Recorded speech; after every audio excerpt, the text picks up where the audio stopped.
اور اس حلقے کے قومی اسمبلی کے حلقے کے 24 یونین کونسلوں میں سے 23 کے ناظم اس کے ساتھ تھے. اور میں آپ سے یہ گزارش کرتا ہوں آپ انہیں ڈھونڈیں اور ڈھونڈنے کی ضرورت نہیں پڑے گی. وہ آپ کے پاس آئیں گے, وہ کوئی نیا وعدہ کوئی نیا دعویٰ لے کے آئیں گے, نئے نعرے لے کے آئیں گے. قریب ہی ہے وہ وقت. میری آپ سے یہ گزارش ہے ذرا ان سے حساب مانگیں. ممکن ہے وہ کوئی جمہوریت کا نام لے کے آئیں, کوئی تبدیلی کی مالا جپتے ہوئے آئیں, لیکن آپ ان سے یہ ضرور پوچھیں کہ آپ ناظم تھے, آپ گلیوں اور نالیوں کی سیاست کیا کرتے تھے, آپ کو کیا ضرورت پڑی تھی ہمارے مسلمانوں کے دشمن مسلمانوں کے قاتل کو اپنے سروں کا تاج بنانے کی. آپ کو کہاں سانپ سونگ گیا تھا جب ضلع اسمبلی میں پرویز مشرف کی وردی کے حق میں قراردادیں منظور ہو رہی تھی, آپ کھڑے ہو کے لبیک کہہ رہے تھے اور آپ کو اس وقت کا ضلع ناظم سٹ اسٹینڈ کرواتا تھا سوائے جماعت اسلامی کے ناظمین کے, اور وہ اتفاق سے اس وقت میں ایک تھا. کسی کو ضرورت نہیں ہوئی, سب کو سانپ سونگ گئے تھے. آج وہ تبدیلیوں کی بات بھی کرتے ہیں, آئین اور جمہوریت کی بات بھی کرتے ہیں, لیکن وہ انہوں نے سر تسلیم خم کیا, سر کو سے جوز ہو گئے. میرے بھائیوں, انتخاب کا معیار تبدیل کریں. آپ کے حلقے میں کوئی گجرات سے آپ کے یہاں پہ ایم ایل اے کے الیکشن لڑنے کے لیے کھڑا ہو جاتا ہے, کوئی کسی اپنے ہی ضلع کے دوسرے حلقے سے آتا ہے اور کہتا ہے میں بھی دلی سے آیا ہوں, اور ہم اس کو اپنے سروں پہ بٹھا لیتے ہیں. کوئی ایم پی اے بن جاتا ہے, کسی کو ایم ایل اے بنا لیتے ہیں, لیکن ہمارے مسائل سے کیسے پتہ چلیں؟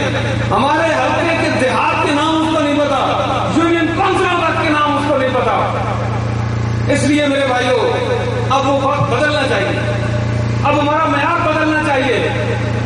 عجیب بات ہے, پورے 5 سال ہم ان کو گالیاں دیتے ہیں, اور جب وہ ہمارے سامنے آتے ہیں تو انتخاب کے لیے جس کے پاس رہنے کے لیے جھونپڑی نہیں ہے وہ کہتا ہے بڑے محل والے کو ووٹ دینا چاہیے. جس کے پاس چلنے کے لیے سائیکل نہیں ہے بلکہ فٹ پاتھ پہ چلنے کے لیے جگہ بھی نہیں ہے پیدل چل سکے, وہ کہتا ہے بڑی گاڑی والے کو ووٹ دینا چاہیے. اور پھر جس کے اپنے بچے رات کو بھوکے سوتے ہیں وہ ووٹ کے لیے اسے منتخب کرتا ہے جس کے گھوڑے مربے کھاتے ہیں. ان لوگوں کو کوئی ہمدردی نہیں ہے آپ سے اور مجھ سے. ہمارا مسئلہ سیکورٹی ہے, ہم اپنے بچوں کو اسکول بھیجتے ہیں تو بعد میں پریشان رہتے ہیں کہ خدا نخواستہ کسی کا ٹیلی فون نہ آ جائے کہ 10 لاکھ روپے دو اور اپنے بچے کو لے جاؤ. اور یہ لوگ بیت الخلاء میں بھی جاتے ہیں تو ان کے ساتھ باہر 2 کلاشنکوف بردار کھڑے ہوتے ہیں. ہمارے جنازوں میں بھی آتے ہیں ہم سے ووٹ لینے کے لیے تو ان کے ساتھ کلاشنکوف بردار آتے ہیں. یہ ہمارے لیڈر ہیں.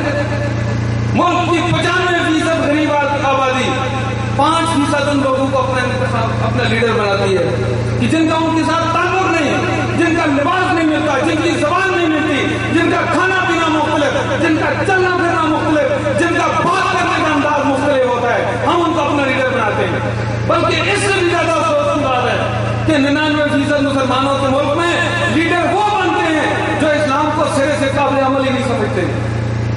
میرے بھائی میں خلاف کی باتیں تو نہیں کر رہا, درست ہے یہ باتیں, اگر درست ہے تو ذرا ہاتھ کھڑا کریں, مجھے پتہ چلے آپ میرے ساتھ اتفاق رکھتے ہیں. تو میرے بھائیوں اگر آپ کے ساتھ اتفاق رکھتے ہیں اس بات کے ساتھ تو جماعت اسلامی کے یہ کلمے والے پرچم کے حامل لوگ آپ کے سامنے بیٹھے ہیں, جن کے دامن صاحب ہیں, جن پہ کرپشن کا کوئی داغ نہیں ہے, جس جماعت کے اندر جمہوریت موجود ہے, اسلام موجود ہے, اور صرف نقل العین اور مقصد اسلام نہیں طریقہ کار بھی اسلام کے مطابق ہے.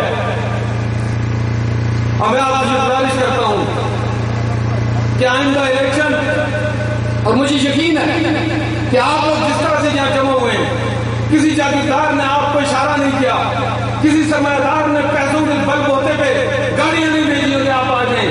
آپ اپنی جذبے سے آئے, اپنی محبت سے آئے.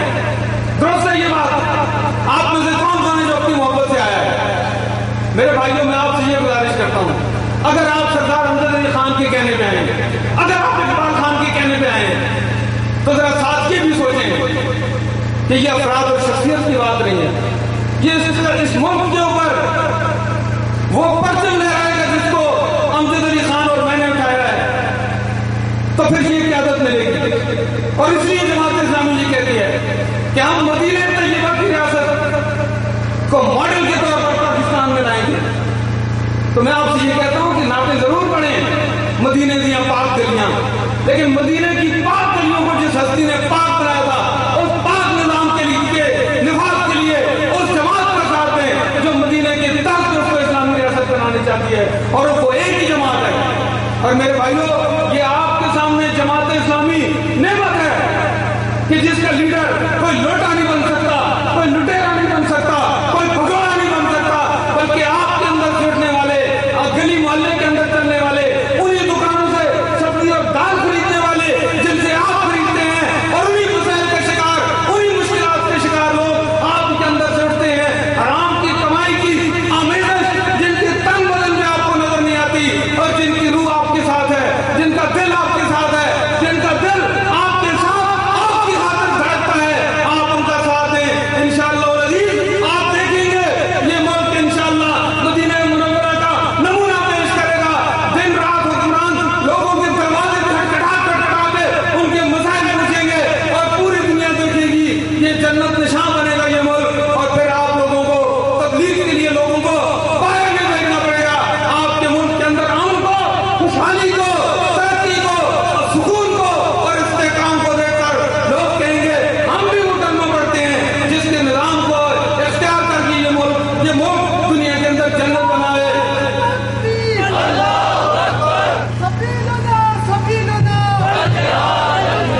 میرے بھائیوں، میں ایک دفعہ پھر آپ کا شکریہ ادا کرتا ہوں، محترم پروفیسر صاحب کا بھی، ڈاکٹر فرید احمد پراجا صاحب کا بھی، دیگر قائدین کا بھی، آپ تمام بھائیوں کا، نوجوانوں کا، دوستوں کا، بزرگوں کا، سب کا شکریہ ادا کرتا ہوں. لیکن آپ سے یہ بھی گزارش کروں گا کہ یہ آخری جلسہ نہیں ہے. ویسے تو الحمدللہ ہم نے پورے ضلع میں ہر صوبائی حلقے کی بنیاد پر ایک بڑا جلسہ کیا ہے، بڑے بڑے جلسے کیے ہیں، لیکن یہ آخری جلسہ نہیں ہے. اس کو آپ پہلا جلسہ سمجھیں، لیکن اس کو پہلا قدم سمجھیں. میں آپ سے یہ کہتا ہوں کہ اگر آپ تبدیلی لانا چاہتے ہیں اپنے لیے اور اس شیطانی چکر کو ختم کرنا چاہتے ہیں کہ آپ کی دولت کو جمع کر کے لوگ آپ کے اوپر احسان کر کے اس میں تھوڑا بہت خرچ کرتے ہیں، زیادہ اپنی جیب میں ڈالتے ہیں، بیرون ملک اپنے بینکوں میں بھیجتے ہیں، اس شیطانی چکر کو اگر آپ ختم کرنا چاہتے ہیں تو آپ نکلیں، آپ اٹھیں، اپنے اس کلمے والے پرچم کو اپنے گھروں کے اوپر لے رہے ہیں، آپ کے گھروں کے اوپر.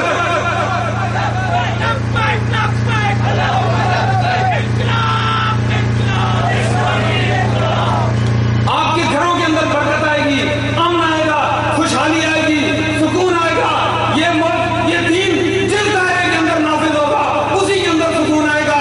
اگر آپ چاہیں گے آپ کے گھر میں یہ دین نافذ ہو تو آپ کے گھر میں سکون آئے گا، آپ کے محلے میں نافذ ہو تو وہاں ترقی ہوگی. اور اگر آپ کے ملک کے اندر یہ دین غالب آئے، یہ کرنے والا پرچم حکمران بن جائے تو اس ملک کے اندر خوشحالی آئے گی. اللہ تعالیٰ ہمیں جیتے جی اپنی آنکھوں سے وہ منظر دیکھنے کی توفیق عطا فرمائے. وما علینا الا البلاغ.